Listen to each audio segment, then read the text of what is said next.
చిన్నప్పుడు మా పేరెంట్స్ నన్ను బిఫోర్ సన్ రైజ్ లేపేవారు. బట్ మనం లేస్తామా? లేవము. బద్ధకంగా అలానే పడుకొని ఉంటాం. ఒక పాడ్కాస్ట్లో పూరి జగన్నాథ్ గారు కూడా చెప్పారు, చాలా మందికి మార్నింగ్ లక్ష్మీదేవి వచ్చి తలుపు కొడుతూ ఉంటుంది, కానీ మనం లేవకుండా మన ఆపర్చునిటీస్ని దొబ్బించుకుంటాము అని అన్నారు.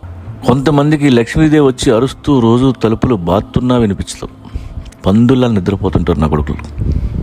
కానీ అప్పుడు నాకు అర్థం అవ్వలేదు. బట్ దాని వెనకాల చాలా సైన్స్ అనేది ఉంది. మీకు ఇది తెలుసా? చాలా మంది సక్సెస్ఫుల్ పీపుల్, మన ప్రధాని నరేంద్ర మోడీ గారు, Elon Musk, Bill Gates morning బ్రహ్మ ముహూర్తంలో లేస్తారు. మార్నింగ్ లేవడం వల్ల బెనిఫిట్స్ ఏందో ఈ వీడియోలో తెలుసుకుందాం. ఫర్ ఎగ్జాంపుల్, మీ ఫింగర్ని తీసుకొని నోస్ దగ్గర ఇలా పెట్టుకోండి, బ్రీత్ అవుట్ చేయండి.